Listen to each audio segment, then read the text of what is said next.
I understand Mark Duplass had it first and then talked to you about it. He did have it first. He just wanted me to act in it. And he brought it to me solely as an actor.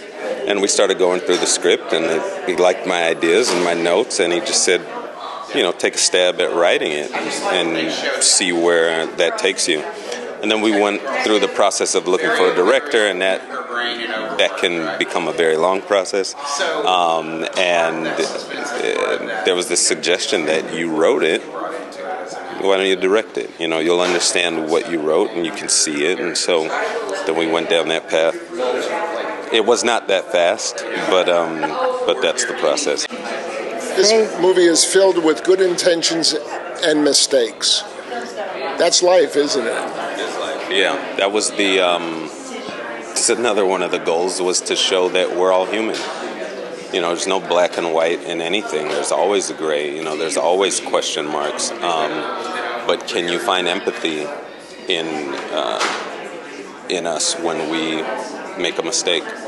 You worked with the kids amazingly, and the way they reacted to you, but you took your time with them. Can you tell me how you decided to do it that particular way? Well, I think over the years playing a detective, particularly the 5 years I played a detective on homicide, you talk with a lot of people who actually do that job. And it's funny because it's a little bit like being a film director. A detective is going to have to know how to talk to each person in the way they might need to be talked to. What might make them be honest and truthful with her. And that's what she's seeking. And, perhaps there's a different way that you speak to a grown man, or you speak to a woman, or you speak to a child. And she's just trying to get her job done. We saw the movie with a primarily black audience.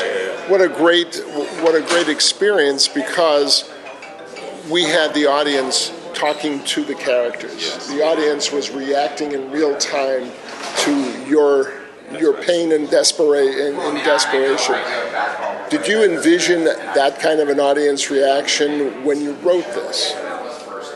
No, I mean, I always understand. I know for a fact that when we see films, we're very loud and we like to speak to the screen, and we just, scream. And that's just how we are. There's a lot of energy there. But in the writing, I was not thinking, this is going to be that moment where they scream, so that was never in it. I think my focus is always just the story, not necessarily the reaction, but if I can stay honest to the story, then, what I'm looking for to come out of it will happen.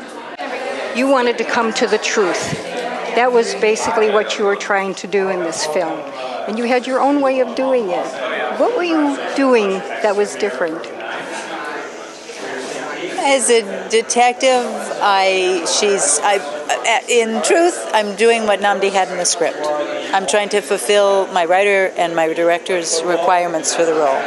She's asking questions, she's making observations, and she comes to her own conclusion at the end. But you create a lot of tension for the family in the process. I'm not so sure that the detective is creating tension for the family. I think the family is very anxious about having police come into their home, and understandably so.